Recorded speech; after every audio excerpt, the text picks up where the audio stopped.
Alô, alô, alô, alô, alô.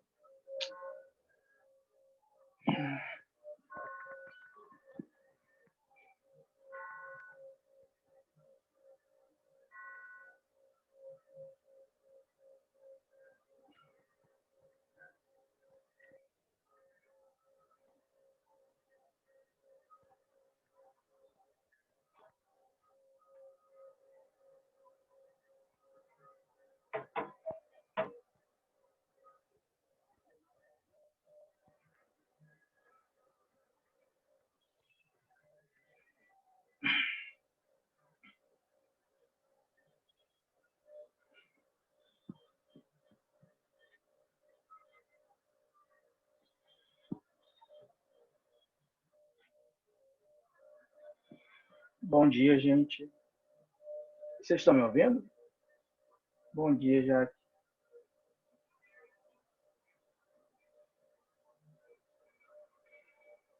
Beleza, então.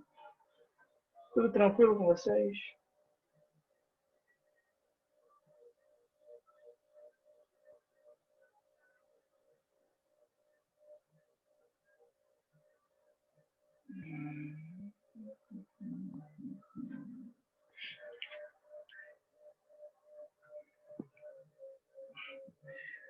Pessoal, olha só.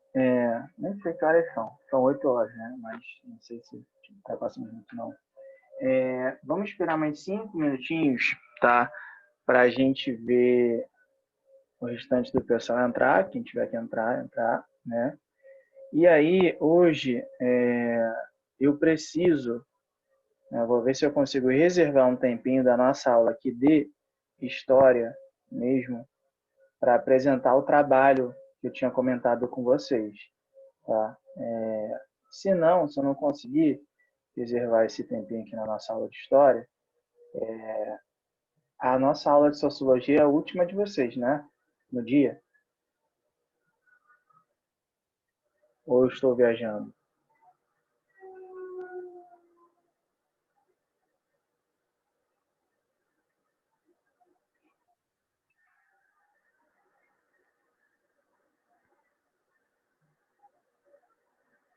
Beleza.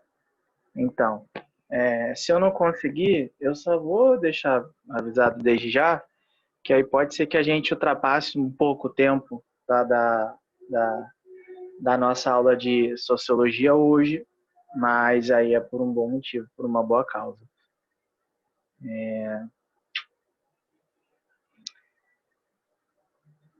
Outra coisa, pessoal, antes da gente começar, e a prova, como vocês foram? Tranquilos ou não? Sociologia estava tranquila, história, minha parte estava tranquila, algo fora do comum ou não?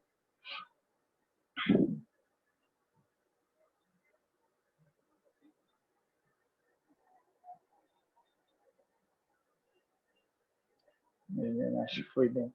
Porque essa agora vale para tudo, né? A sociologia estava bem tranquilo. A sociologia estava bem tranquilo mesmo.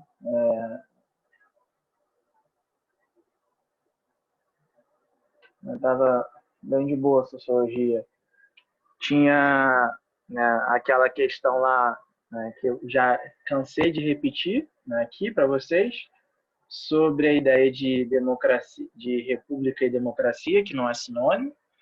Né? Tinha lá a questão sobre monarquia parlamentarista, molezinha, né? Tinha a do sistema do Brasil, República Federalista e Militarista. Aquilo, para quem presta atenção e para quem viu aqui o que a gente fala, não tinha muito mistério, não. Agora, em história, gente, eu não lembro como estava a prova. Para ser muito sincero, eu não lembro mesmo. É muita prova que a gente faz, né? Não só para cá, mas muita prova. Então, acaba que a gente vai confundindo. Mas eu também não sei o resultado de vocês ainda. Eu estou perguntando de curiosidade mesmo, porque de fato eu não sei. Enfim, mais uns. Dar uma enroladinha aqui. Mas não dá uma enrolada não. 5 minutos já passou. Vamos começar. Vamos começar. A história foi tranquila também? Eu não sei, eu não lembro realmente. Né? Os temas eram bem tranquilos. Né? Nem, para ser sincero, eu não lembro quais foram os temas que caíram, para vocês terem noção. Tanto conteúdo que eu estou preparando agora no fim do ano que eu vou me perdendo já. Mas eu não lembro agora. Foi Guerra da Coreia ou não? Guerra da Coreia teve? Eu não lembro se teve Guerra da Coreia. Teve Coexistência Pacífica, isso eu lembro. Coexistência Pacífica, se não me engano, teve Guerra da Coreia, isso teve. Macartismo, e a outra eu já não lembro. Eu já não lembro, não. Tô perdidaço mesmo. Enfim, vamos lá, pessoal. Vamos começar? Então é o seguinte, né, para quem chegou agora, hoje a gente vai tentar, no finzinho da aula de História, retomar não, falar um pouquinho da nossa avaliação, né, do trabalho que eu vou passar para vocês da disciplina de Sociologia, tá? Eu sei que é em Sociologia, mas a gente só tem um tempo em Sociologia, a gente só tem 50 minutos. Então, assim, 45 no caso, né? Então, assim, eu vou tentar utilizar um pouquinho desse tempo de História, se der, obviamente, para apresentar a vocês a ideia, né, do nosso trabalho de Sociologia, beleza? Então, vamos lá, pessoal. Seguinte, hoje a gente continua falando sobre Guerra Fria, só que finalmente a gente vai terminar a Guerra Fria. Eu acho que já é o quarto ou quinto módulo que a gente está trabalhando com essa temática e hoje a gente chega ao fim dele, tá? Hoje a gente vai trabalhar os nossos módulos 22 e 23. Eu peguei esses dois módulos e resolvi ir, tá? No qual a gente vai trabalhar com a questão da Guerra do Vietnã, os movimentos sociais que vão acontecer nos Estados Unidos, principalmente durante a década de 1960, e a gente vai falar um pouquinho sobre o fim da Guerra Fria, sobre como, né, foram os últimos momentos desse conflito que a gente já vem aí pelo menos há um mês e meio trabalhando, beleza? Como sempre eu falo para vocês, qualquer dúvida que vocês venham a ter, tá? Pode interromper a aula que eu estou olhando aqui no chat. Se quiser falar também através do microfone, não tem problema algum, beleza? Então, vamos lá, pessoal. Então, nas últimas aulas, a gente trabalhou muito com algumas questões que estão envolvendo, né, o Sudeste Asiático, que estavam envolvendo a Ásia como um todo. Hoje a gente vai continuar trabalhando, né, como vocês já estão vendo aí, sobre o Vietnã, e a gente começa falando sobre a própria Guerra do Vietnã. Mas beleza, o que a gente tem que entender sobre a Guerra do Vietnã? Primeiro, a gente tem que pensar sobre a questão da Indochina. Por que Indochina? Vamos lá. Antes do Vietnã se tornar o Vietnã efetivamente, tá? O território na qual eles estão inseridos era o que a gente chamava de Indochina. Tá? Se a gente pegar o mapa aqui, deixa eu ver se eu consigo pegar um mapa aqui para vocês.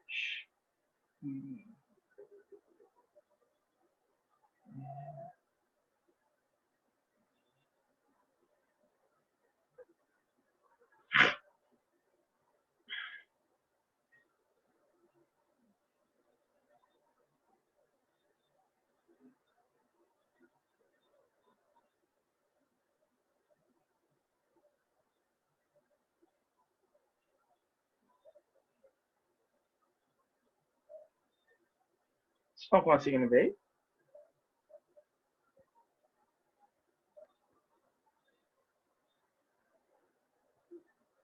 Beleza. Então, repara só.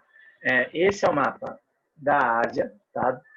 Principalmente da região do Sudeste Asiático, beleza? E aí aqui tem a China, tá? E essa região aqui, ó, que vocês estão vendo, Laos, Vietnã e Camboja, é o que a gente conhece como a região da Indochina, a Península da Indochina, beleza?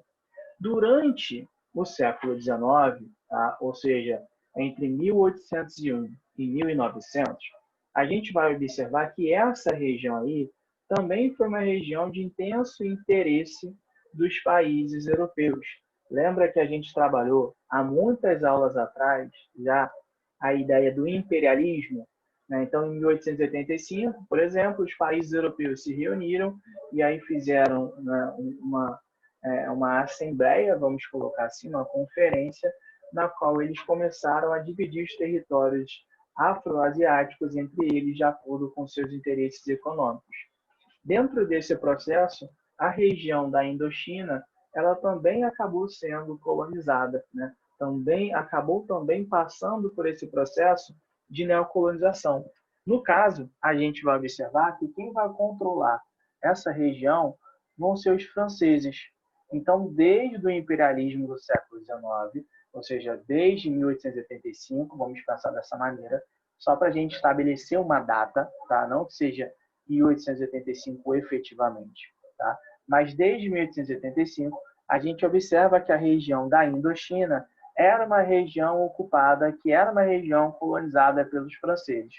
O grande ponto é que, em alguns momentos ao longo desse ano, eu já comentei com vocês que o Japão ele tinha também diversos interesses em ocupar territórios no continente asiático. Em relação ao continente asiático, o Japão ele tinha uma postura, ou buscava ter uma postura, extremamente imperialista. O Japão ele queria ser o grande líder, né? Queria ser o grande controlador do continente asiático. E por que o Japão queria ter isso? Eu acho que eu comentei com vocês quando eu falei sobre o início sobre a entrada dos Estados Unidos na Segunda Guerra Mundial.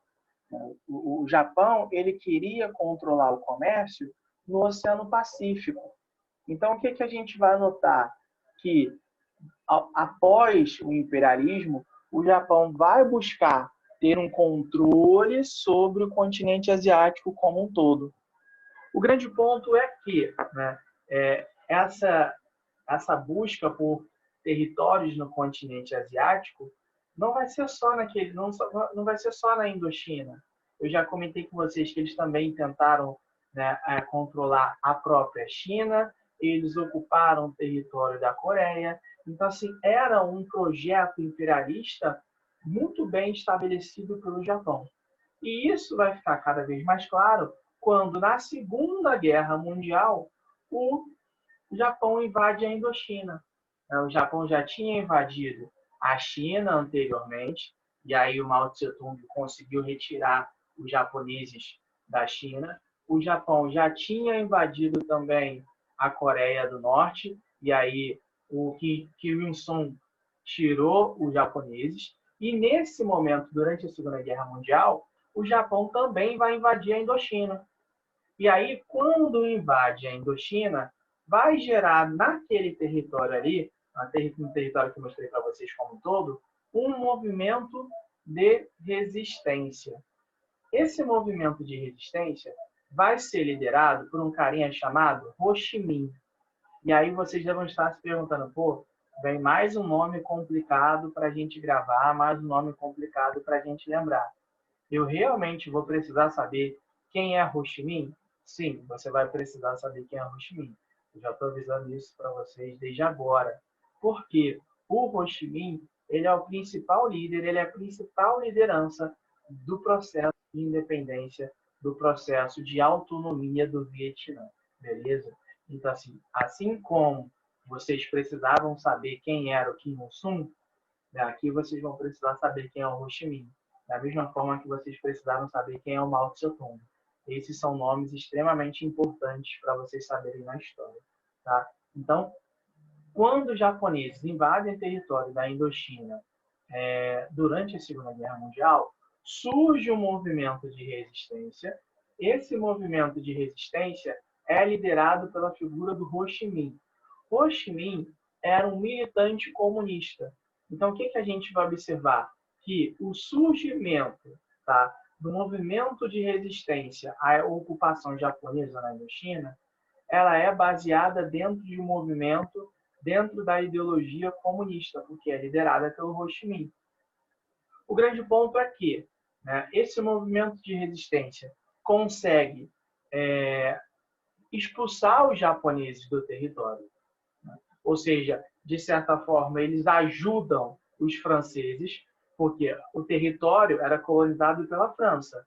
surge um movimento, né, de resistência nacional. Não é nem um movimento de resistência francês, não.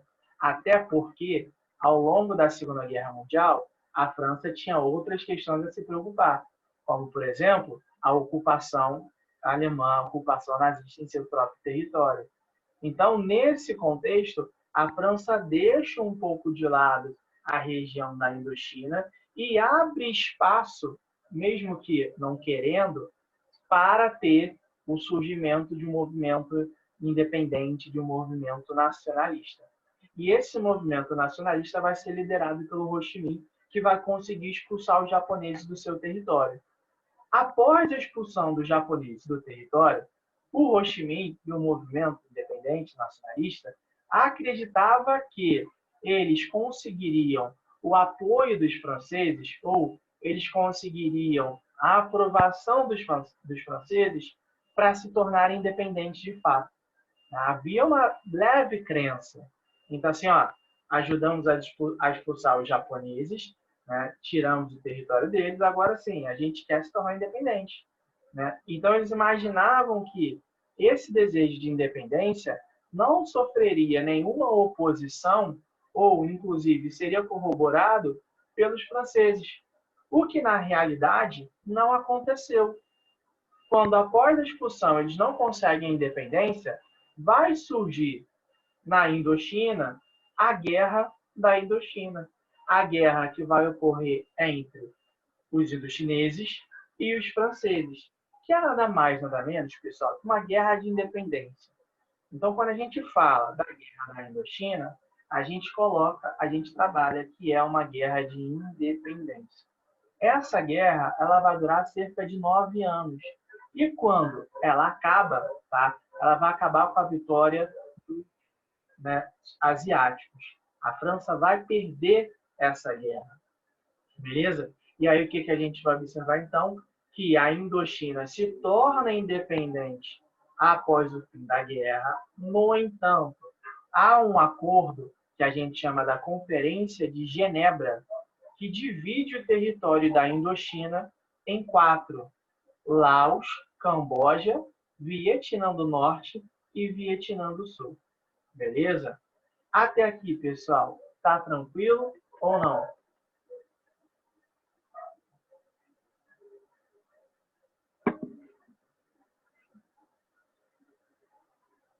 Finaliza aí para mim no chat, por favor.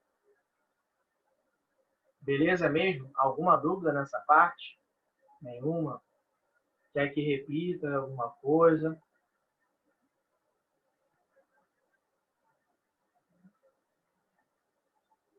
Não, beleza, então, vamos lá. Então, só para eu fazer, ficar mais tranquilo e fazer o resumo do resumo. A região da Indochina sofreu com o imperialismo do século XIX, tá? Esse é o resumo do resumo. A região da Indochina sofreu com o imperialismo do século XIX e foi ocupada desde então pela França, tá? Na Segunda Guerra Mundial, o Japão ocupou o território da Indochina e levou ao surgimento de um movimento nacionalista, liderado pelo Ho Chi Minh. Eles conseguiram expulsar os japoneses do seu território, do território da Indochina, e acreditavam e esperavam que os franceses apoiariam uma independência da região da Indochina. Não obteve apoio, os franceses não concordaram, e isso levou à Guerra de Independência da Indochina. Teve vitória dos asiáticos e, logo após o fim da guerra, aquele território se dividiu em 4, tá? Laos, Camboja, Vietnã do Norte e Vietnã do Sul. Beleza? Então, esse foi o resumo do que a gente trabalhou agora. Quando essa região se separou, a gente vai notar que ela se transformou numa região com uma forte instabilidade política e marcada pelas disputas existentes na Guerra Fria. Né? Por exemplo, quando a gente for ver aqui, ó, o Vietnã, como eu já coloquei para vocês, se dividiu em Vietnã do Norte e Vietnã do Sul. O Vietnã do Norte, ele tinha uma orientação comunista. Já o Vietnã do Sul, ele tinha uma orientação capitalista. né? E aí eu não vou nem falar o nome de quem está no sul, vou deixar só o nome de quem está no norte. O Ho Chi Minh liderava o norte. E ele tinha como um dos seus objetivos, tá, a unificação do Vietnã sob o regime socialista. Então, após o fim da guerra, né, e essa divisão que existiu, o Vietnã do Norte, que tinha uma orientação socialista e era liderado pelo Ho Chi Minh, ele tinha o objetivo, ou ele buscava ter o objetivo, de unificar, né, de acabar com essa ideia de Vietnã do Norte e Vietnã do Sul, algo semelhante ao que aconteceu na Guerra da Coreia, não sei se vocês vão lembrar, tá? Algo que aconteceu no, no, na Coreia, com Kim Il-sung e o Syngman Rhee. E aí a gente vai observar, né, que ele vai buscar a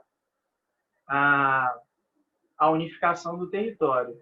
Tá? Então a gente vai notar justamente essas questões acontecendo no Vietnã como um todo.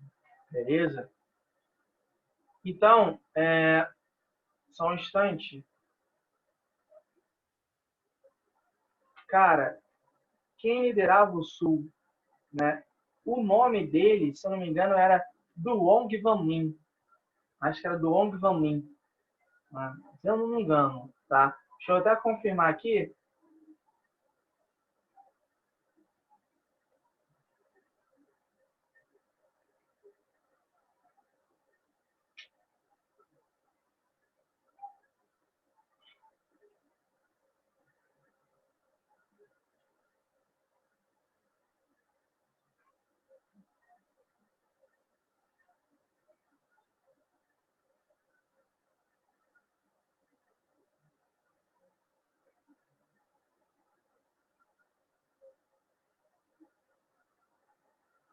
Ele governou durante um tempo, estou vendo aqui. Mas o primeiro, cara, te falar que eu não sei nem falar o nome dele. Ó, vou copiar aqui para você. Eu não faço ideia como falar o nome dele, para ser sincero. Tá aí. Quem conseguir falar sem usar o Google Tradutor, ganha nada, né? Parabéns.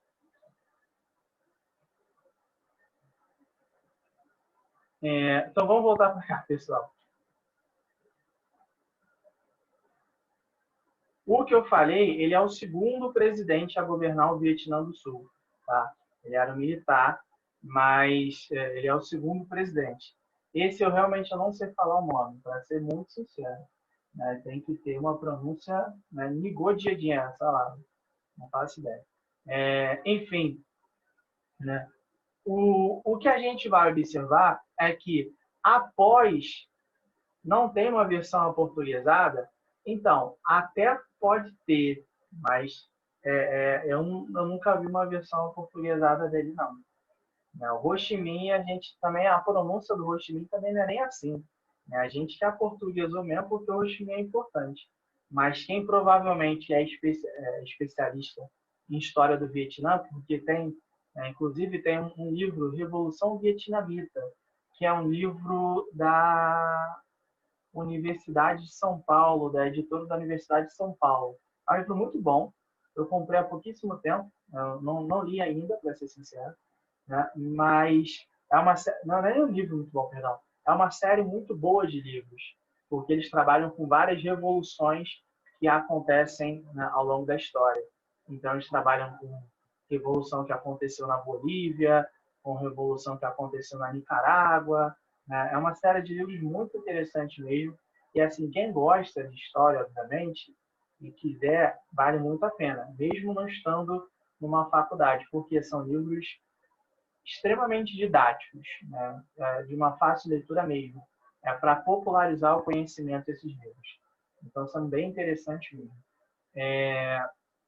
Mas, enfim, vamos prosseguir aqui. E aí, o Ho Chi Minh, tá? Ele, como líder do Norte, ele vai criar isso daqui, ó, gente. A Frente de Libertação Nacional, beleza? A Frente de Libertação Nacional foi um movimento político, militar, que tinha como objetivo concretizar, né, os sonhos, vamos colocar assim, do Ho Chi Minh, a de unificação do território vietnamita a partir de uma ideologia socialista. E aí vai acontecer, só para facilitar a vida de vocês, algo semelhante ao que aconteceu na Guerra da Coreia.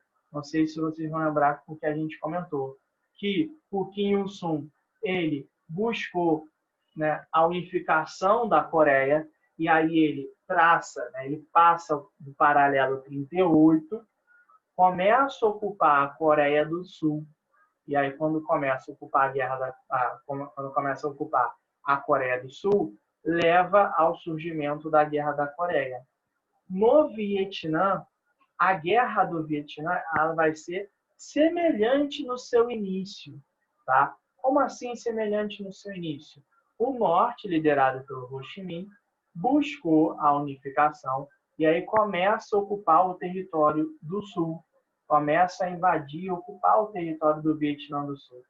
Quando começa a ocupar o território do Vietnã do Sul, se inicia a Guerra do Vietnã. O grande ponto é que a Guerra do Vietnã ela tem um caráter muito mais de uma guerra civil do que a Guerra da Coreia, a Guerra das Coreias. Tá? Por que tem um caráter de uma guerra civil? O que seria uma guerra civil? Alguém consegue me definir o que é uma guerra civil, pessoal? Sem problema, claro. Guerra do povo contra o Estado?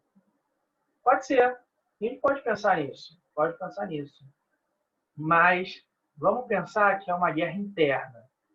Tá? Que é uma guerra interna. Então, quando a gente fala em guerra civil, é uma guerra que não envolve outras nações, outros estados, é uma guerra que está em âmbito territorial mesmo, mas que geralmente a gente pensa muito mais como uma guerra entre facções políticas. E aí, quando eu estou dizendo facções, não estou querendo utilizar o termo pejorativo, não, tá? Mas eu estou querendo utilizar a ideia de grupos políticos efetivamente. Então, quando a gente pensa em grupos que têm práticas, objetivos ou interesses totalmente distintos. Por exemplo, para alguns, né, o que a gente vive aqui no Rio de Janeiro, dessa guerra, né, que a gente constantemente, ontem, não sei se vocês acompanharam, um estudante da UERJ morreu em casa acordando.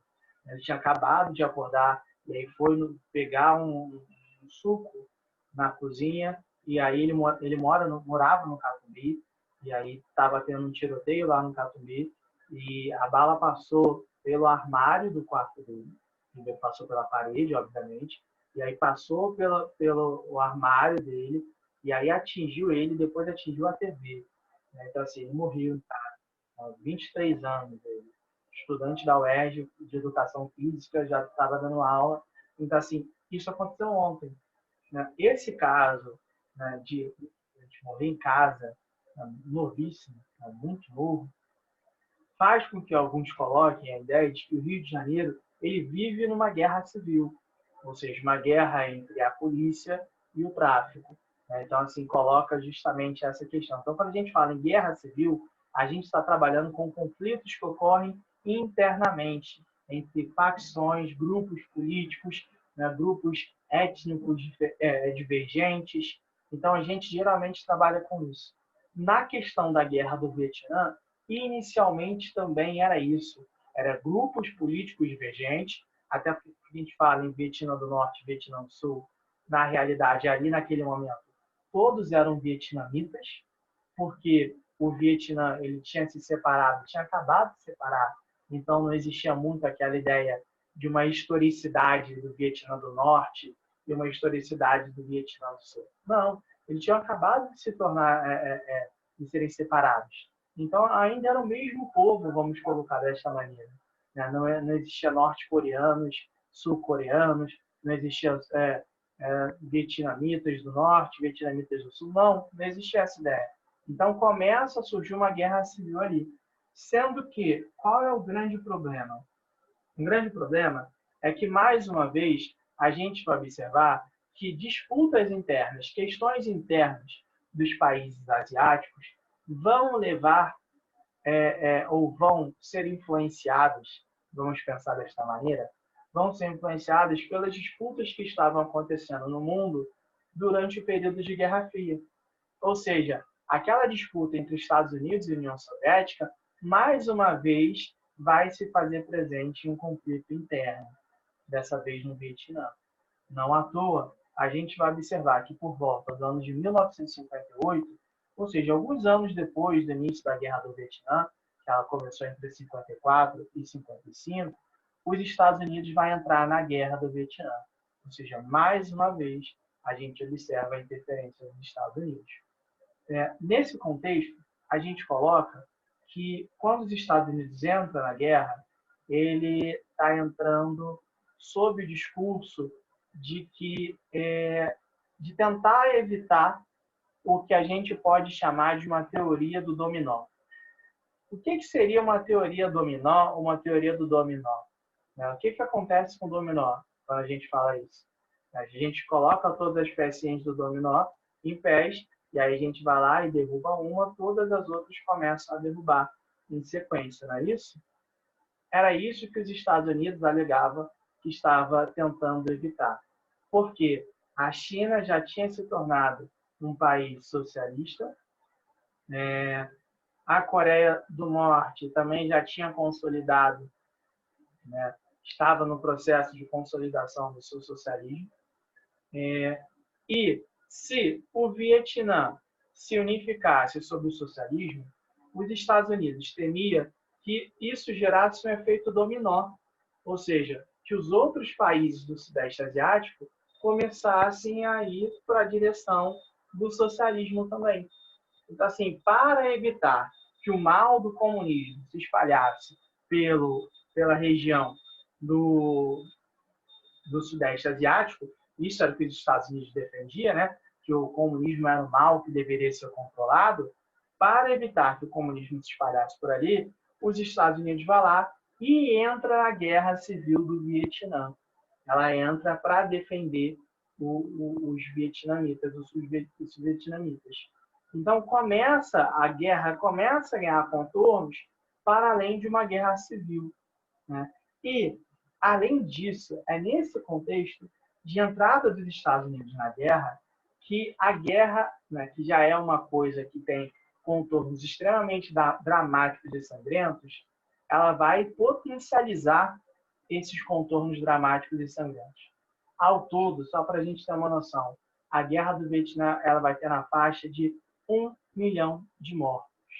Então, o que era uma guerra civil, tá?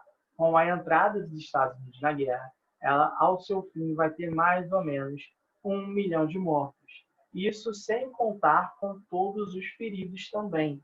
Tá? E por que isso vai acontecer?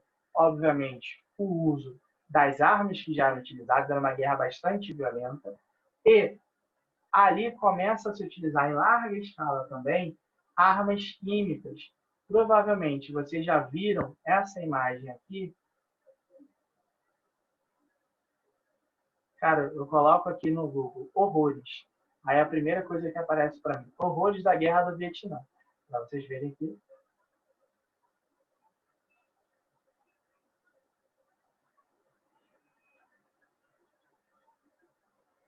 Provavelmente vocês já viram essa imagem aqui.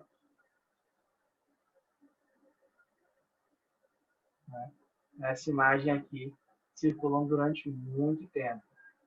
Provavelmente vocês não viram algumas dessas imagens aqui. Esse número aqui, ele está um pouquinho exagerado, tá? O Google deve me escutar mesmo. Tem gente que tem isso, né? Eu não acredito muito nisso, não. Até acredito, mas o meu eu já tirei para escutar. Então, assim, não sou racista, não. Essa aqui, galera, é uma imagem da Guerra do Vietnã, tá? Então, assim, a guerra ela foi marcada por, assim, muita violência mesmo. Ainda mais por uma guerra que a gente coloca, que é uma guerra, inicialmente era uma guerra civil. Né? Então, assim, a utilização de armas químicas, né, potencializou em larga escala mesmo, tá? A violência, os horrores da Guerra do Vietnã. E aí é que está a grande questão. Por quê? Né? Talvez, se essa guerra ela ocorresse 10 anos antes, a gente não saberia metade das coisas que aconteceram na Guerra do Vietnã. Mas por que que hoje, até hoje, a gente sabe desses horrores da guerra? Porque ela foi a primeira guerra da história a ser televisionada. Né? Não que ela tinha um canal específico para isso não, tá, gente? Mas foi a primeira guerra da história que você começou, né, a trabalhar com o jornalismo presente, o jornalismo questionar, né, apresentar tudo isso para a população. Então, assim, a população estava vendo quase que em tempo real, dentro das condições, obviamente, os horrores que a guerra estava produzindo. Todo o massacre, por exemplo, que os Estados Unidos estavam produzindo. Não só produzindo contra a população vietnamita, como produzindo com a sua própria população. A Guerra do Vietnã ela foi uma guerra extremamente dura para com a população dos Estados Unidos, mas principalmente com a população negra dos Estados Unidos. Tem um filme que agora não vou lembrar o nome dele, esqueci, infelizmente esqueci o nome do filme, mas é de um diretor, é de um cineasta, que ele gosta de trabalhar com muitos filmes históricos, ele gosta de trabalhar muito com isso. E o nome e quem participa do filme é o cara que faz é o Charlie Sheen. Ele faz ele trabalha nesse filme. Ele trabalha muito bem, né? Parece que assim nem é o ator que a gente está acostumado ou se acostumou a ver, né, na série dele.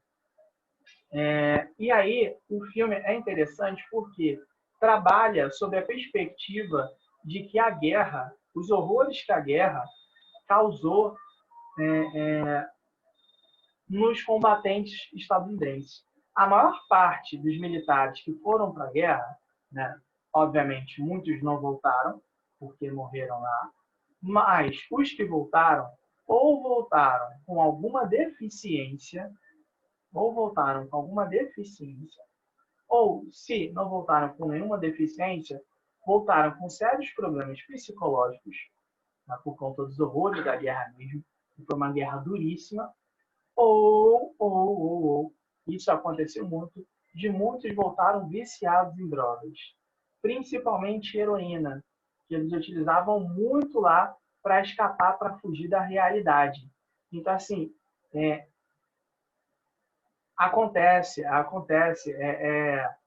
são os traumas de guerra, né? Esqueci o nome que eles utilizam especificamente, que tem casos que os caras estão dormindo e aí eles escutam um barulho enquanto estão dormindo e aí isso ativa na memória deles as cenas das guerras, né? E alguns chegam a pegar armas.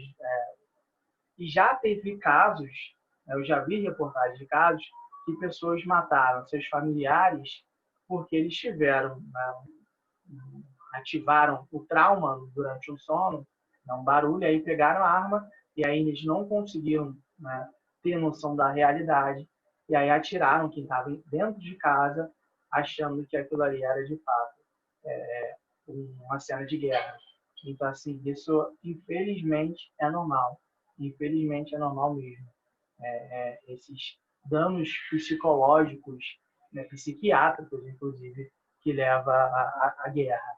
Então, assim, isso aconteceu muito, principalmente com a questão, cara, como conserta isso? É muito difícil consertar isso. Tem que ser um tratamento pesadíssimo, à base de muito remédio. Teve um dia que eu estava vendo isso. E, assim, nem sempre você vai conseguir. Na realidade, você consegue controlar. O cara, ele se curar completamente é basicamente impossível. Porque, assim, a gente tem noção, né, do que é uma guerra jogando videogame. Então, a gente vê no videogame. Tem alguns jogos que hoje, né, são bem fiéis à realidade. O Segunda Guerra Mundial do Call of Duty é maravilhoso. É um jogo muito bom que é interessante. Mas, assim, a gente não consegue ter a noção. Ver né? Em loco deve ser muito complicado. Então, assim, é muito difícil. Inclusive, o que os Estados Unidos têm muito? Lá existem muitas fundações de ajuda a ex-combatentes. Então, assim, fundações que têm como objetivo recuperar não só psicologicamente, mas também fisicamente. Então, assim, combatentes que perderam uma perna, que perderam um movimento na guerra, existem muitas fundações para ajudar. E, geralmente, nem sempre são fundações do governo também. Né? Então, assim, isso ocorre porque os Estados Unidos sempre, isso eu sempre falo, os Estados Unidos, a principal fonte da economia estadunidense é a guerra. Então, eles sobrevivem de guerra. Reparem que toda vez que os Estados Unidos entram em conflito, é necessário que os Estados Unidos entrem em crise econômica, é necessário entrar em uma guerra ou que algum conflito venha a ocorrer, porque isso vai reanimar a economia dos Estados Unidos, que é uma economia baseada na indústria bélica. Então, assim, é necessário para eles que a guerra exista de alguma maneira ou outra. Né? Então, assim, começa a ter esses problemas aí que a gente vê. E aí, o que a gente vai notar, então? Essa guerra, ela teve os seus horrores muito claros. Né? E aí, como essa guerra ela foi televisionada, todos conseguiam observar esses horrores? Não, lógico, sim, sem dúvida. Quando eu falo entrar em guerra, é ganhar essa guerra, de fato, porque se você perde, você gastou dinheiro à toa e você ainda vai sofrer alguns danos quanto a isso. Então, assim, entrar é sinônimo de ganhar para eles. É essa ideia. Eles não vão entrar em conflito, porque eles sabem que eles não vão poder ganhar. Então, é essa a questão. E aí, como essa guerra foi televisionada, os horrores começaram a ficar muito claros para toda a sociedade. Mas para uma parcela da sociedade, isso ficou mais claro. Para a população negra dos Estados Unidos, isso ficou mais claro. Por quê? A gente começa a observar que os Estados Unidos ele vai entrar numa contradição. Qual era a contradição que ocorre nos Estados Unidos? Desde o fim da escravidão, ou seja, desde a abolição da escravidão nos Estados Unidos, a gente notou que existiam as leis de Jim Crow, ou seja, que havia uma segregação nos Estados Unidos. Quando eles estavam na guerra do Vietnã, quem os Estados Unidos estava convocando para ir para a guerra? Para lutar pelos Estados Unidos? A população negra. E aí entra numa contradição. Pô, a gente não tem liberdade, a gente não tem direito, né? Então, assim, os nossos direitos civis não são garantidos, não são respeitados, e agora a gente tem que lutar por esse país? Não, não dá. A questão aqui não encaixa. Então, a gente começa a observar que durante a década de 60, começaram a surgir diversos movimentos sociais que buscaram contestar toda essa situação que vinha existindo, que estava acontecendo como todo mundo. Né? E aí, isso envolve diretamente os Estados Unidos. Tá? Então, o que a gente nota? Nessa guerra do Vietnã, durante a guerra do Vietnã, durante a década de 60, começam a surgir alguns movimentos sociais. Tá? Esses movimentos sociais, eles são extremamente complexos, né? Porque envolve uma série de objetivos políticos, objetivos éticos, objetivos, né, em relação à sexualidade, em relação a direitos civis, e por aí vai. Então, se a gente começa a observar que a década de 60 é um verdadeiro caldeirão, um caldeirão de movimentos sociais. Por exemplo, na França, em maio de 68, a gente vai ver os estudantes franceses indo para as ruas para buscar melhores condições de estudo, melhores condições de vida, e aí vem a classe trabalhadora apoia esses franceses também, esses estudantes franceses. Durante a década de 60, a gente vai ver aqui no Brasil também, na América Latina como um todo, o surgimento de movimentos de luta armada. Então, a gente vai ver aqui no Brasil o VAR Palmares, o MR8, a gente vai ver no Uruguai o Sendero Luminoso, ou seja, a gente vai começar a observar que vão surgir movimentos de luta armada contra os regimes ditatoriais que surgem na América como um todo também. Além disso, a gente vai observar que vai ter movimentos contra a Guerra do Vietnã, vamos ter movimentos também baseados na ideia da contracultura. Provavelmente vocês já ouviram, né, o movimento hippie, o Woodstock, faça amor, não faça guerra. Então começa a surgir uma onda de movimentos, uma onda de manifestações contrárias, tá, a toda aquela situação que vinha existindo, né, que vinha ocorrendo no mundo como um todo. Porém, tá, eu não vou entrar aqui em cada um desses movimentos, que a gente ia não perder, mas a gente ia ocupar muito tempo falando. E aí eu resolvi focar em um desses movimentos, que é o movimento dos direitos civis que ocorre nos Estados Unidos. Né? E para falar do movimento dos direitos civis, alguém aqui já assistiu, acho que já, né? Mas alguém aqui assistia e já viu os últimos filmes do X-Men ou não?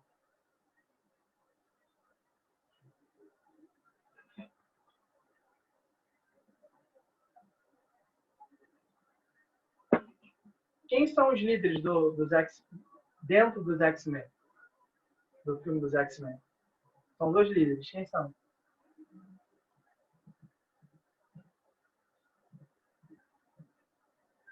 Professor Xavier, Charles Xavier, e quem?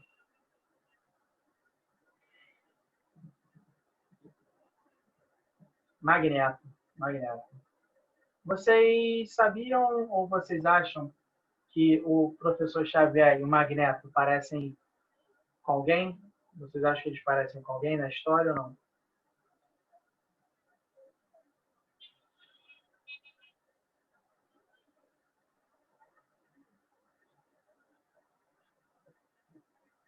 Vocês já ouviram falar sobre Malcolm X e Martin Luther King?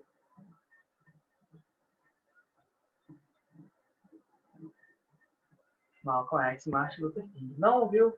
O Martin Luther King ele tem um filme muito bom sobre ele, né? Que é o Selma. E quem foi Malcolm X e Martin Luther King? Vamos lá, então, falar sobre o movimento dos direitos civis. E daqui a pouco a gente volta para o Charles Xavier e para o Magneto, então. Tá? Então, vamos lá. A gente vai falar agora do movimento dos direitos civis. E para a gente falar do movimento dos direitos civis, a gente primeiro precisa começar a falar sobre as leis de Jim Crow. O que foram as leis de Jim Crow? Vamos lá, pessoal. Ocorreu a abolição da escravidão nos Estados Unidos. Né? Então, no século XIX, a gente viu a 13ª emenda da Constituição abolir a escravidão, sendo que, após a abolição da escravidão, a gente notou que houve o surgimento das leis de Jim Crow. O que eram as leis de Jim Crow? As leis segregacionistas, aquelas leis que determinavam que haveria escolas para brancos e pessoas de cor, que as pessoas brancas, as pessoas negras de cor, né, segundo eles, não poderiam frequentar os mesmos locais que os brancos e por aí vai. Ou seja, era uma lei segregacionista que gerava uma segregação, gerava uma separação entre as etnias nos Estados Unidos. E aí essa lei vigorou durante muito tempo, né, obviamente sempre com contestações, né, dos negros, do movimento negro, sendo que na década de 60, a contestação às leis de Jim Crow, a toda a segregação existente nos Estados Unidos, ficou mais forte, né? Ficou mais centrada naquele momento ali. E ela ficou mais centrada muito por conta da questão da Guerra do Vietnã. Começou a se entender justamente aquela contradição que eu comentei com vocês, de que, a gente não tem direitos, nossos direitos civis são negados. Mas, quando eles precisam da gente para lutar na guerra por eles, a gente está indo, a gente tem que ir. Então, assim, repara, para eles, a gente não pode ser considerado cidadão. Mas, se for preciso que a gente seja sacrificado numa guerra pelo país, para eles isso pouco importa. É algo mais ou menos, é um entendimento próximo ao que acontece hoje nos Estados Unidos também. Eu não sei se vocês acompanham os esportes estadunidenses, né, o basquete, o futebol americano. Eu falo desses dois porque eu acompanho esses dois. Né? E tanto no basquete quanto no futebol americano, diversos momentos, em diversos jogos, no caso, quando toca o hino dos Estados Unidos, há todo um movimento dos jogadores, dos membros das comissões técnicas, em eles se ajoelharem durante o hino. Né? Isso é considerado por muitos lá como um desrespeito aos Estados Unidos, como ao hino dos Estados Unidos. Mas isso surgiu a partir de um jogador de futebol americano, que foi o Colin Kaepernick. Ele era um dos principais jogadores, né, de futebol americano, um dos mais conhecidos. E aí, quando começou a ocorrer uma série de mortes de pessoas negras nos Estados Unidos, ele resolveu utilizar, né, a imagem dele para protestar contra isso. E aí, durante o hino, ele se ajoelhou sozinho, mais ninguém se ajoelhou, e aí aquela imagem começou a circular. E aí, no fim do ano, né, no fim da temporada, o contrato dele com o time acabou, que estava para acabar mesmo, não renovaram, o time não renovou, e aí depois disso, que o contrato dele acabou, ele nunca mais conseguiu contrato com nenhum dos outros 31 times de futebol americano. Mas nenhum time contratou ele. E assim, ele não é um jogador ruim. Tá? Tem jogadores na posição dele que são piores. O que fez com que as pessoas começassem a questionar ou a alegar que a grande causa dele não ter sido contratado até hoje, se não me engano, isso aconteceu, gente, em 2014, 2015. Até hoje ele está sem time. Né? E as pessoas começaram a alegar que a grande causa dele não ter sido contratado até hoje, visto que tem jogadores na mesma posição que são piores do que ele, é pelo fato dele ter se exposto, ter colocado a cara para ser o grande nome desse movimento de contestação. E aí o que a gente começou a observar? Que desde então que essa ideia começou a ganhar força, os jogadores fazem as mesmas coisas, né, na hora do hino que ele começou a fazer. E aí é aquilo que está. Você não vai poder demitir todo mundo porque você não vai ter mais ninguém. Né? Então, isso começou a ganhar força. Né? Isso hoje em dia. É uma noção que tem hoje em dia também. Mas vamos voltar aqui para a Guerra do Vietnã. Então, naquele contexto, naquele momento, começou a se imaginar, começou a se entender que, a gente não é considerado cidadão para ter direitos, mas para se sacrificar pelo país a gente serve. E então começou a ocorrer um questionamento muito grande dessa política dos Estados Unidos.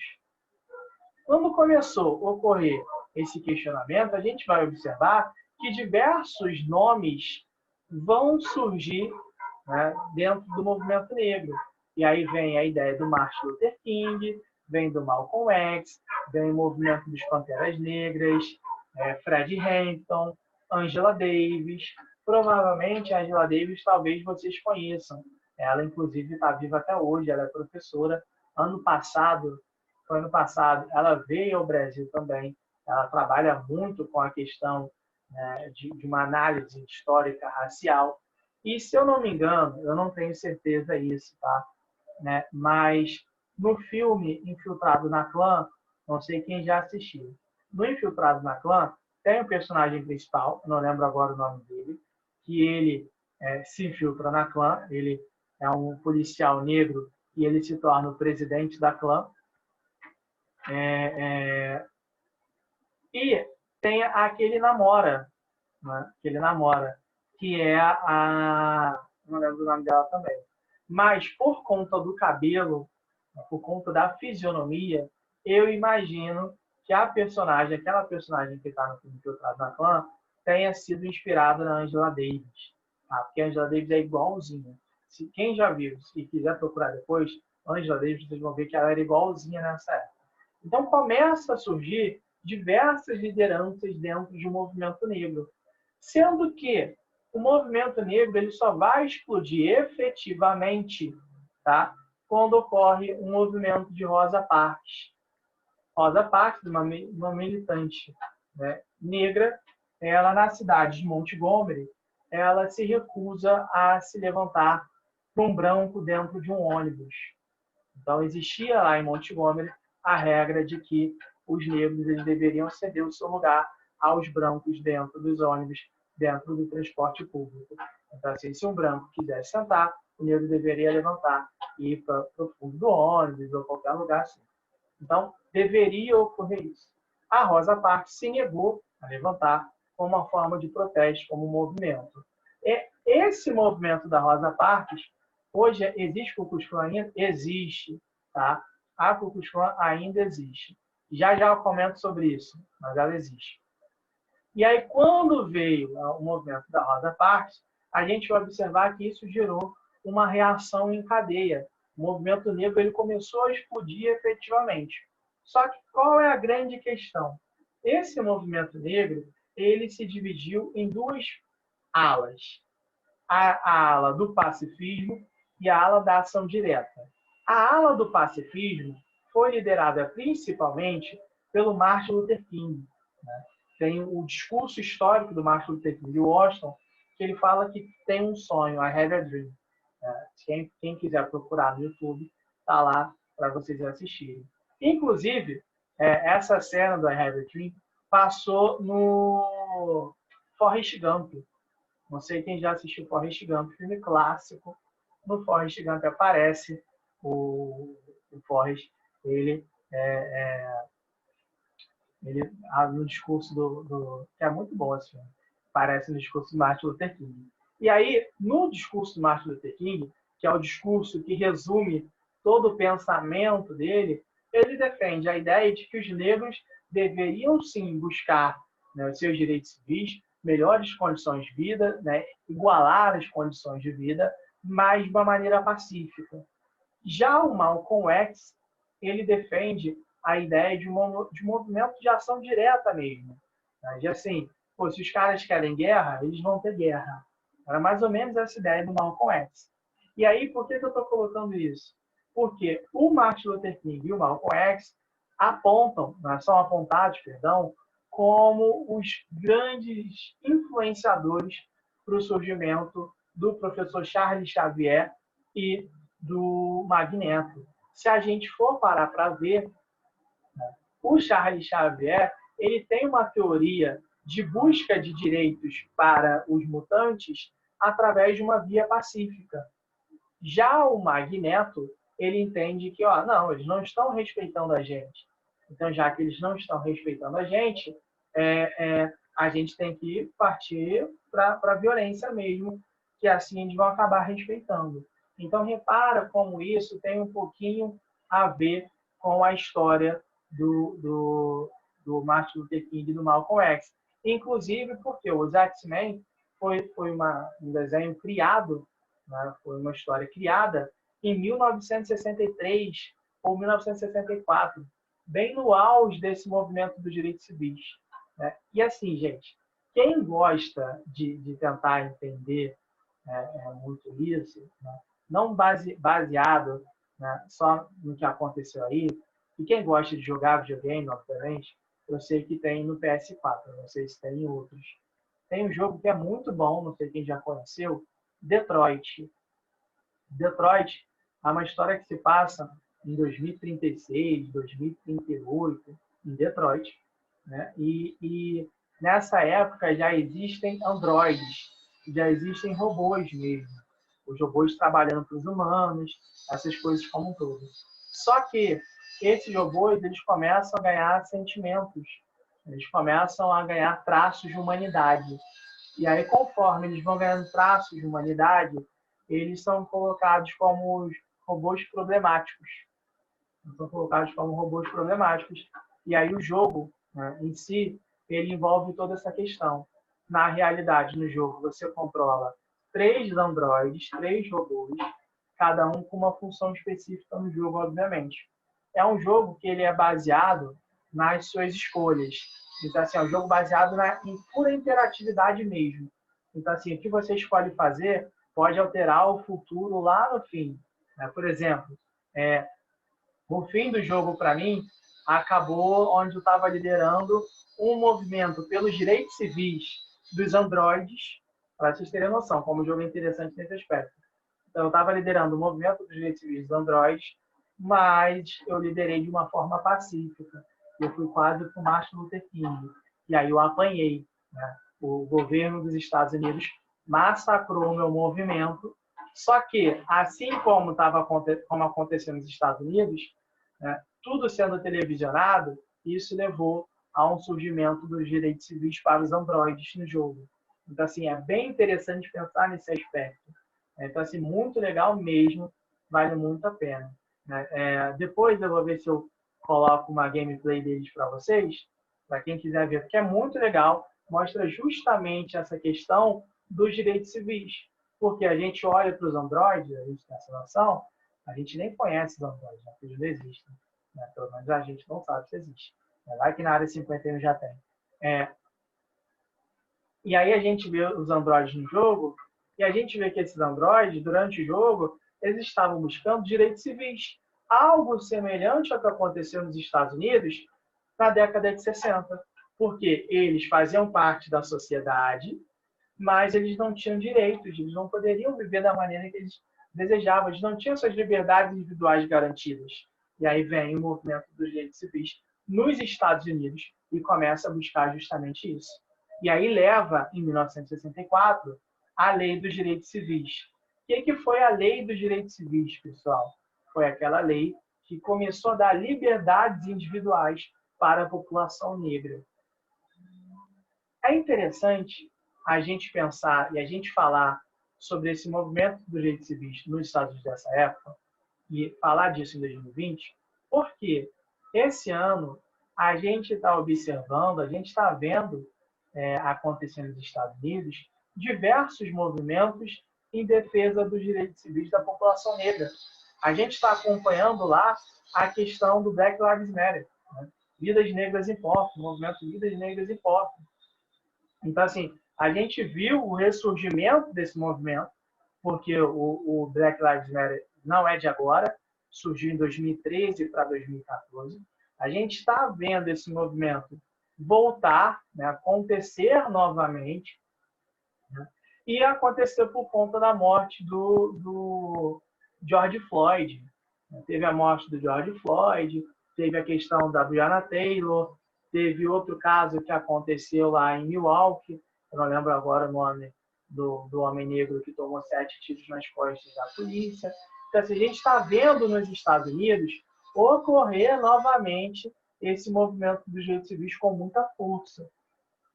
E aí, dentro desse contexto, eu vou responder a pergunta que a Luciana me fez, se existe Ku Klux Klan ainda. Existe, tá? Inclusive, eles têm site normal, tem site oficial, né? A KKK tem site oficial, ela continua atuando quase que de forma livre. Só que, basicamente, hoje, a gente não chama, né, infelizmente, as pessoas não chamam de KKK, né, de Ku Klux Klan. E se você chamar de Ku Klux Klan, eu acho que as pessoas teriam noção da gravidade que é esse movimento. Hoje, se utiliza o termo de supremacistas brancos. Tá? Esses supremacistas brancos, eles não sofrem, não, esse grupo, por apoiar a supremacia deles e serem designados como racistas. Então, aí é que está a questão. Esse é o problema.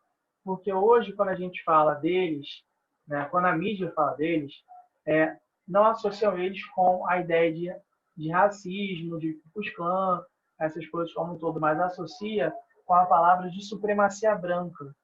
E aí a gente sabe, todo mundo sabe o que significa uma supremacia, mas, querendo ou não, falar supremacia, utilizar o termo supremacia na realidade, no fim das contas, acaba dando uma suavizada. Então, assim, você não deixa claro, muito claro, né, o que de fato eles defendem, o que eles são, entendeu? Então, assim, o termo utilizado hoje é supremacista. E aí, nos Estados Unidos, isso está ocorrendo muito, né? Hoje, existe uma ideia muito forte lá de alguns grupos da sociedade, dos Estados Unidos, obviamente, de que esse movimento em defesa dos direitos civis da população negra, o Black Lives Matter, é um movimento que ele está tentando ou vai acabar levando os Estados Unidos a uma situação semelhante ao que aconteceu na época da Guerra Civil.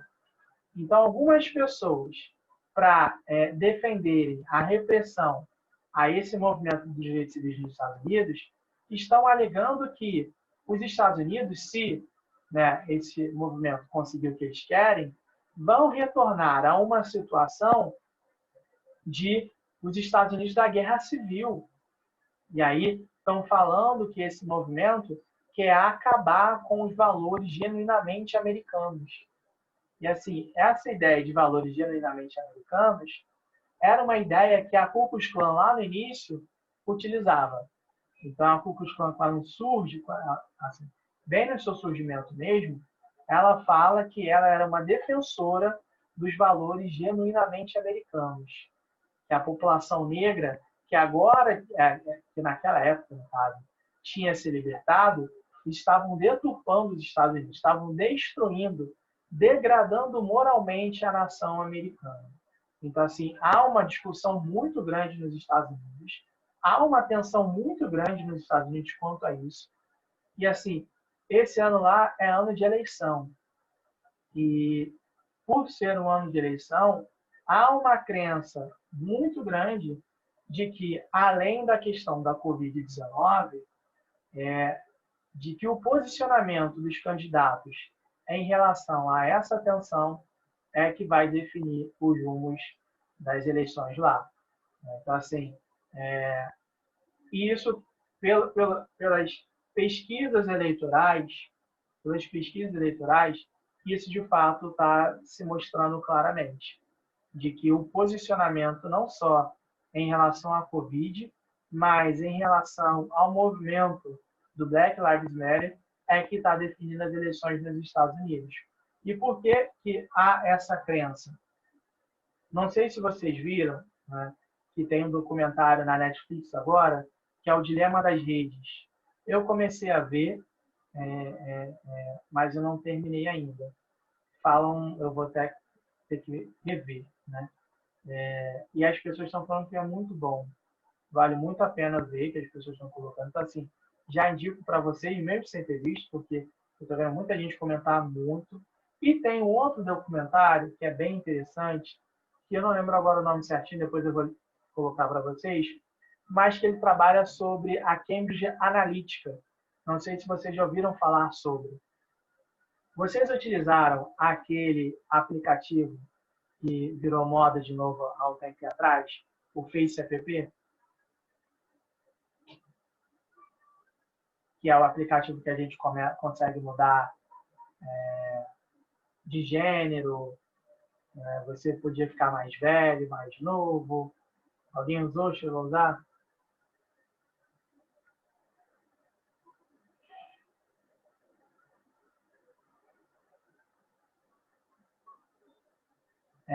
Esse aplicativo foi um aplicativo que ganhou força de novo. Eu, inclusive, baixei, né? Eu usei para fazer a brincadeira e tal. Sendo que, há um tempo atrás, esse aplicativo, se não me engano, ele é russo. E há um tempo atrás, há alguns anos atrás, ele foi acusado de ser um aplicativo que roubava dados de perfis das pessoas que baixavam. Então, roubava dados do Facebook, como interesses, data de aniversário, essas coisas como um todo. E aí, esse documentário, que eu vou lembrar o nome, eu vou pesquisar já para vocês, ele trabalha sobre ele aponta sobre a existência de uma empresa, a Cambridge Analytica, que foi uma empresa que utilizou esses dados roubados, né, pegava informações das pessoas nas redes sociais para criar informações que conseguissem manipular o pensamento dessas pessoas. Então, por exemplo, se você, vamos supor que você acredita, que a vacina pode causar doenças, você recebia, né, e você pesquisa isso na internet, essas coisas como um todo, essa empresa ela reunia esses dados e começava a gerar notícias para influenciar o seu pensamento, ou seja, para fazer com que você acredite de fato nisso. Então, começa a criar fake news para você acreditar nisso, e aí você ir contra, você fazer parte de um movimento anti-vacina. E por que eu estou colocando isso? Porque a Cambridge Analytica, ela influenciou as eleições dos Estados Unidos. Outro dia, na semana passada, retrasada, eu estava lendo uma reportagem de que essa manipulação das informações nos Estados Unidos fez com que 6,5 milhões de pessoas negras deixassem de ir às eleições lá. Ou seja, 6,5 milhões de pessoas deixaram de votar nas eleições dos Estados Unidos em 2016. E isso provavelmente mudaria os rumos das eleições se eles tivessem ido votar. Então, repara como essa questão, né, das informações hoje, né, de como elas são veiculadas, elas ainda influenciam demais dentro desse movimento que estava acontecendo hoje nos Estados Unidos. Então, assim, isso é muito forte lá. Esse movimento da Ku Klux Klan ainda existe, e ainda existe com muita força, e vem ganhando força mais ainda dentro da política dos Estados Unidos. Aqui no Brasil, se a gente for parar para pensar, é complicado existir um movimento supremacista. É muito complicado existir um movimento supremacista, primeiro porque a gente é marcado pela miscigenação. Né? E uma pergunta que provavelmente alguém pode ter, porque sempre perguntam, existe o Ku Klux Klan aqui no Brasil? Não existe o Ku Klux Klan no Brasil. Tá?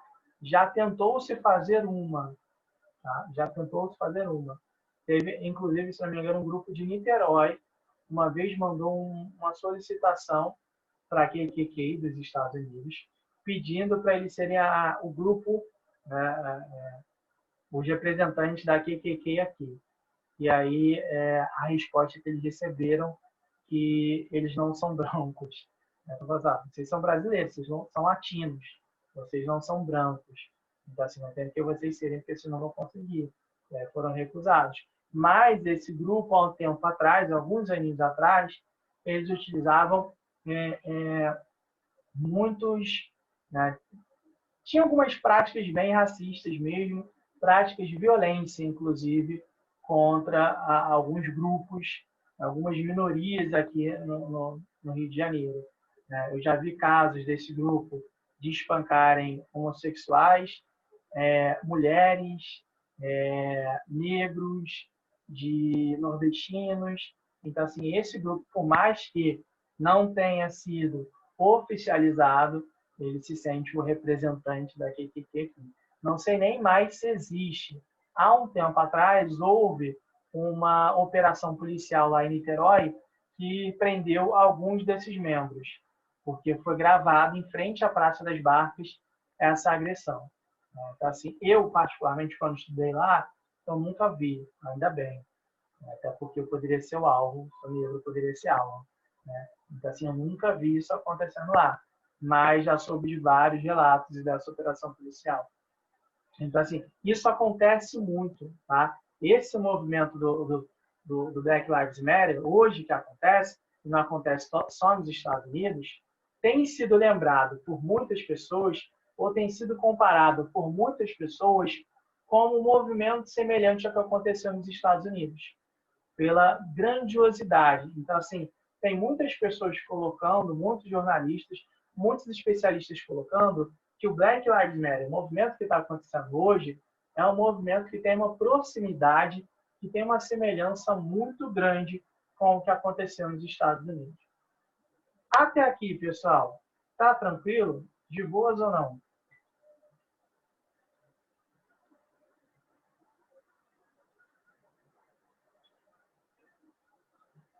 Tá? Alguma dúvida? Alguma coisa para repetir? Não?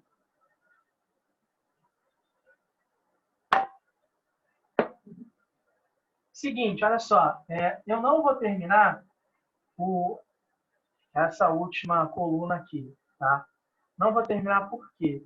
Eu vou utilizar esse tempinho final aqui aproveitar que somos aqui 22 alunos, para apresentar a vocês o trabalho que vocês vão ter para fazer, beleza? Tranquilinho? Podemos fazer isso agora? E aí na próxima aula a gente termina de qualquer jeito, não tem problema nenhum não.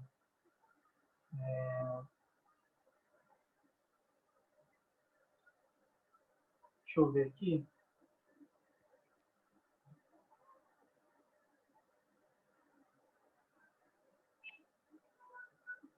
Estão conseguindo ver aí?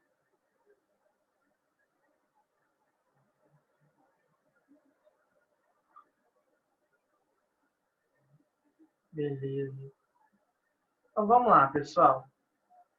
Como eu tinha falado para vocês, esse trabalho ele vai ser um trabalho só para sociologia, obviamente, por tudo aquilo que aconteceu, que a gente já tinha comentado, tá? E aí, vamos lá, ler aqui rapidinho. O tipo de trabalho vai ser um trabalho individual ou em dupla, beleza?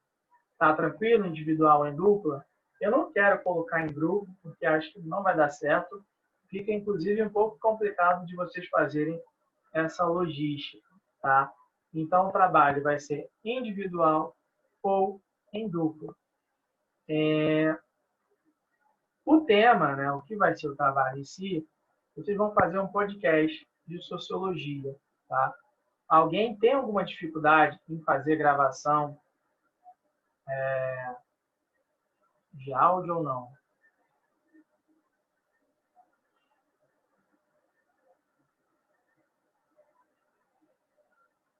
Tem? Ah, a Juliana tinha. Eu falei que ia fazer um tutorial. Lembrei agora. Lembrei. Né? Deixa eu anotar aqui de novo. Aquele papel foi embora.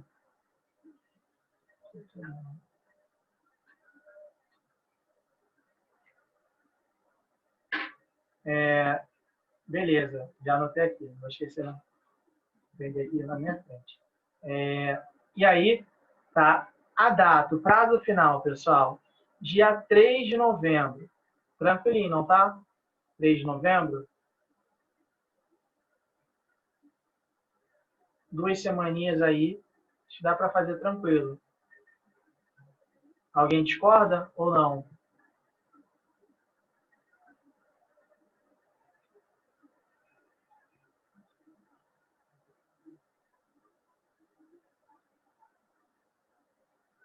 Foi? Tá dando para ver agora já?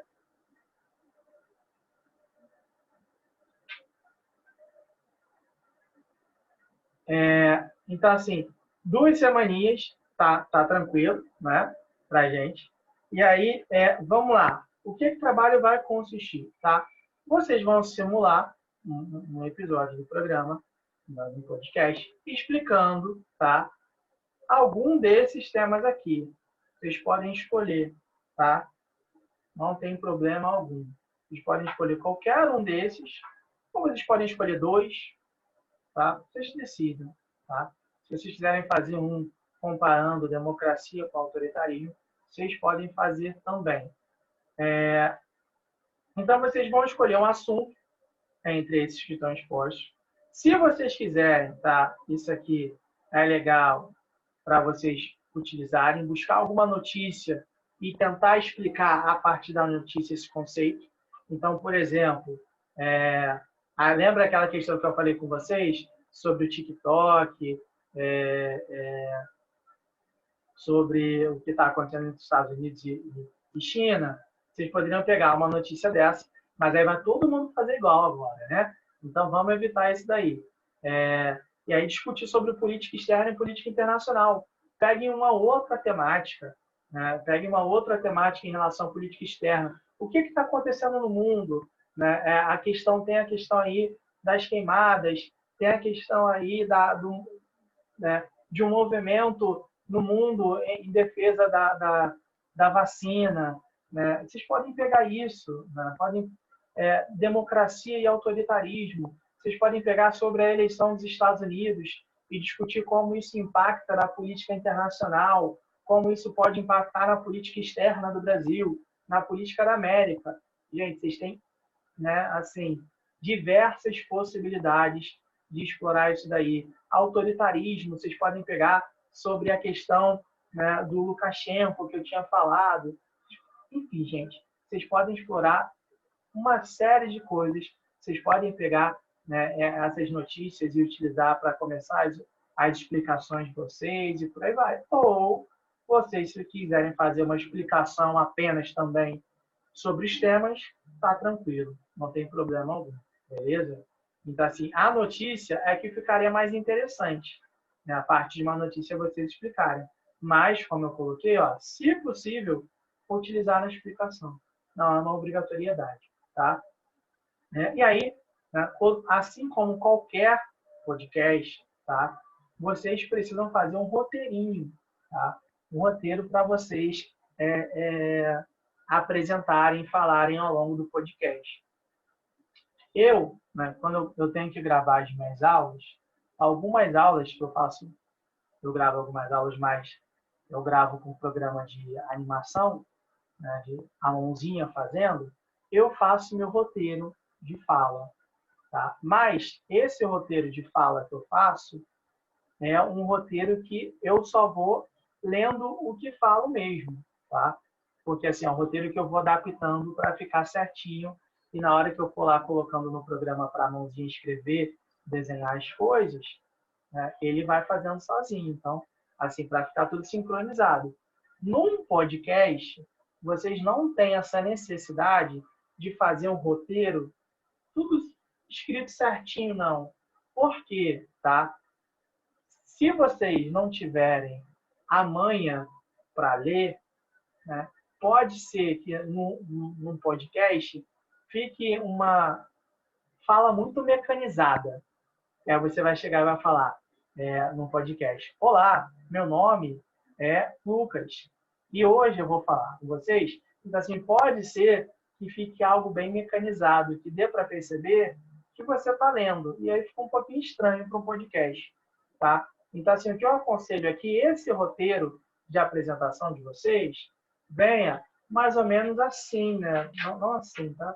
Mas assim, venha em tópicos e aí vocês vão ver, ó, primeiro tópico que eu vou comentar. Aí vai ser isso, daqui você vai falando, de acordo com o que você sabe, tá? Galera, eu não vou exigir que você seja um especialista, tá? Não vou exigir que você seja um especialista. Eu só quero que você apresente mesmo, tá? Você fale o que tem para falar. Eu não vou ficar julgando, né? Até porque eu também não sou especialista em podcast. Né? Já fiz, obviamente, mas eu não sou especialista para julgar se, olha, foi muito, isso aqui, um detalhezinho está bem cortadinho no lugar errado. Não vou julgar isso.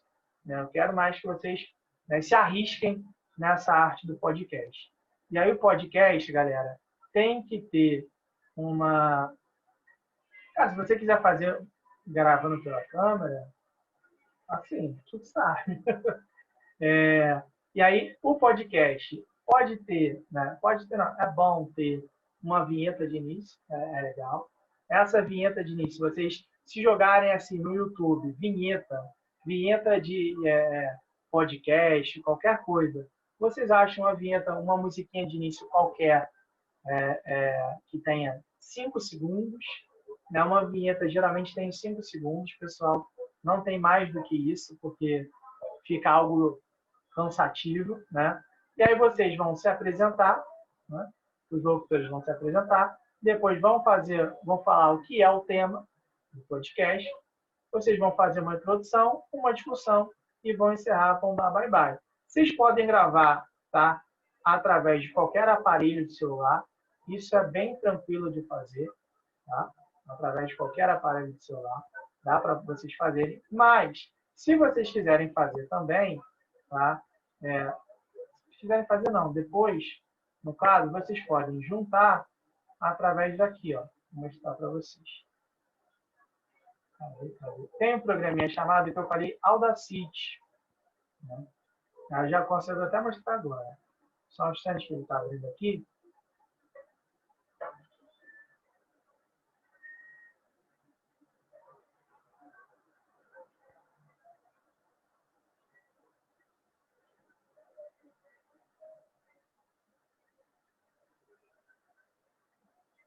Mas fica tranquila, Juliana, que eu vou fazer o tutorial, como eu falei.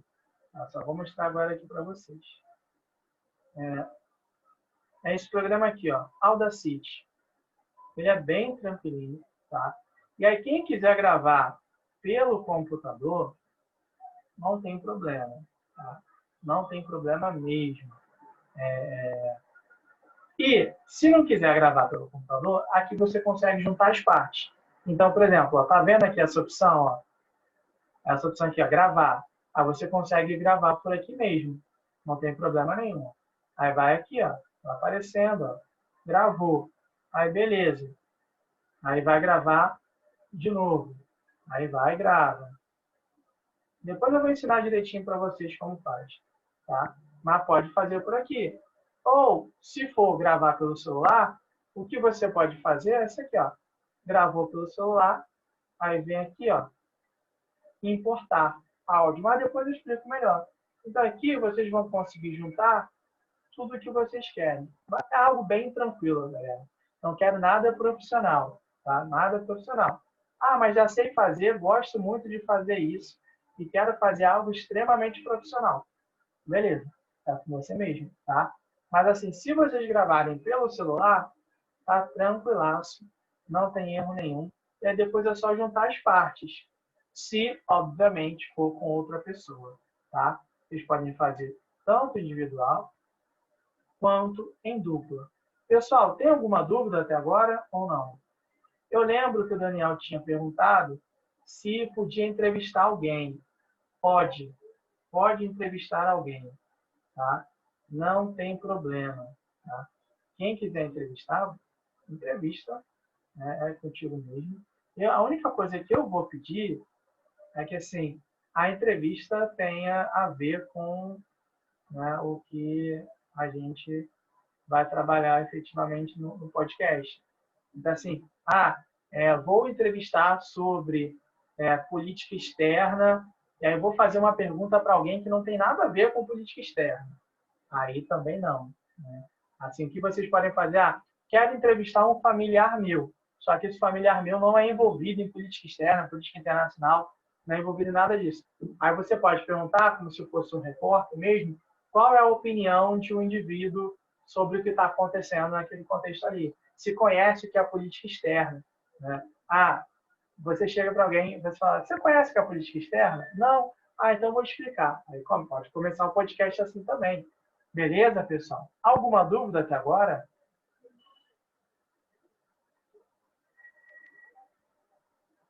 Acham que vai ser difícil? Não é trabalhoso, não.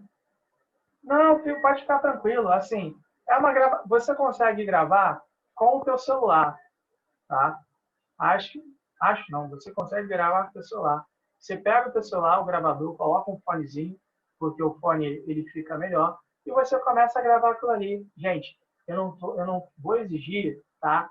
Nada profissional, eu não vou exigir o áudio, né, perfeito, né, e fica limpíssimo, não, tá? Vocês vão gravar um podcast tranquilo, tá?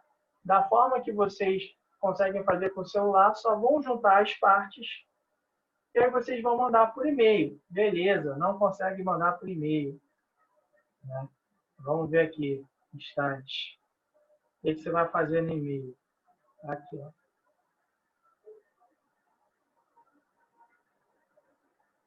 Peraí, vamos lá. Mandar por e-mail também não tem mistério. Qual e-mail que vocês vão mandar? Tá? Aquele que está ali, ó, prof.lucasgindolfo@gmail.com. A data, dia 3 de novembro, tá? Até às 21. Eu vou botar aqui até as 23h59. Tá? Depois eu vou mudar aqui. Eu vou botar até as 23h59. Gente, e outra coisa. Qualquer dúvida que vocês venham a ter, tá? Ou pode me perturbar. Né? Comigo não tem isso. Podem me perturbar e eu vou estar disponível para tirar as dúvidas para vocês. Tá? Depois eu mostro aqui como vocês mandam e-mail. Aqui está dando problema. Beleza?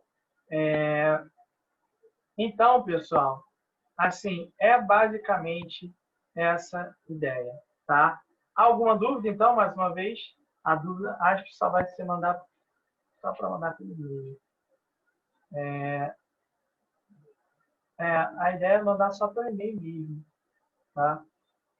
Outro lugar ficaria mais complicado, eu consigo deixar salvo lá e cada um me enviou. Depois, eu vou fazer um podcast. Ó. Vou fazer um tutorial, não só ensinando, tá? A usar lá, a gravar, mandar o e-mail, como fazer um processo de cada vez para mostrar para vocês.